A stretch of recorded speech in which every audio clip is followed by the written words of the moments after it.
పశ్చిమాసియాలో మరోసారి అగ్నిగుండంగా మారింది. ఇరాన్పై అమెరికా సైన్యం ప్రతీకారంతో రగిలిపోతోంది.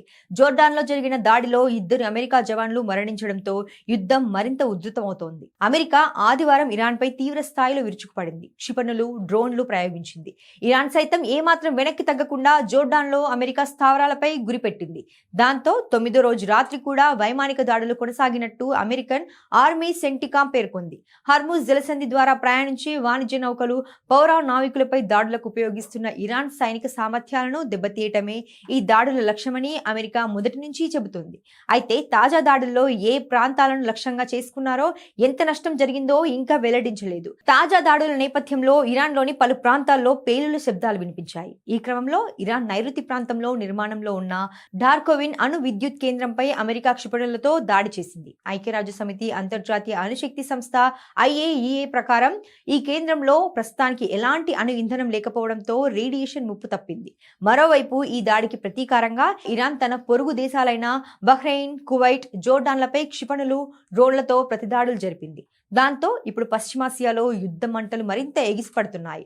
అమెరికా సైనిక స్థావరాలకు ఆశ్రయమిస్తున్న పొరుగు దేశాలే లక్ష్యంగా IRGC దళాలు కౌంటర్ అటాక్స్ కు దిగాయి. ఇందులో భాగంగా కువైట్ అలీ అల్ సలేం ఎయిర్ బేస్, క్యాంప్ అల్ అదిరి సైనిక స్థావరాలపై డ్రోన్ల వర్షం కురిపించింది. అలాగే కువైట్ కీలక విద్యుత్, మంచినీటి డిసాలినేషన్ ప్లాంట్లను ధ్వంసం చేయడంతో అక్కడ తీవ్ర నీటి కొరత ఏర్పడింది. అమెరికాకు చెందిన 5వ నౌకాదళ ప్రధాన కార్యాలయం ఉన్న బహ్రెయిన్ పై డ్రోన్లు, మిసైళ్లతో విరుచుకుపడింది. అలాగే జోర్డాన్లోని అల్ అజ్రక్ ఎయిర్ బేస్ ను లక్ష్యంగా చేసుకుని ఇరాన్ బాలిస్టిక్ క్షిపణులను ప్రయోగించింది. జోర్డాన్ ఎయిర్ డిఫెన్స్ వ్యవస్థలు వీటిలో చాలా వరకు అడ్డుకున్నాయి. ఇరాన్ తన వ్యూహాత్మక హర్ముజ్ జలసంధిని బలవంతంగా మూసివేసి అమెరికా ఇంటెలిజెన్స్ కు సహకరిస్తున్నాయనే నేపంతో కొన్ని వాణిజ్య నౌకలను నిలిపివేసింది. డొనాల్డ్ ట్రంప్ నేతృత్వంలోని అమెరికా ప్రభుత్వం ఇరాన్ పై మాక్సిమం ప్రెషర్ పెట్టే వ్యూహంతో తాజా దాడులు చేస్తున్నారు. ఇక ఈ దాడులు, ప్రతిదాడులు ఇలాగే కొనసాగితే అది తీవ్ర ప్రాంతీయ అస్థిరతకు దారి తీస్తుందని విశ్లేషకులు హెచ్చరిస్తున్నారు. కువైట్, బహ్రెయిన్, జోర్డాన్ మాత్రమే కాకుండా UAE, ఖతార్, సౌదీ అరేబియా వంటి దేశాలు కూడా ఇరాన్ చర్యలను తీవ్రంగా ఖండించాయి. ఇజ్రాయెల్ సైతం ఇరాన్ తనపై దాడి చేస్తే పూర్తి శక్తితో తిప్పికొడతామని హెచ్చరించింది. దీనివల్ల అరబ్ దేశాలు వర్గాలుగా విడిపోయే ప్రమాదం ఉంది. ప్రస్తుతం ఈ ప్రాంతంలో శాంతి ఒప్పందాలు పూర్తిగా చెల్లాచెదురయ్యాయి.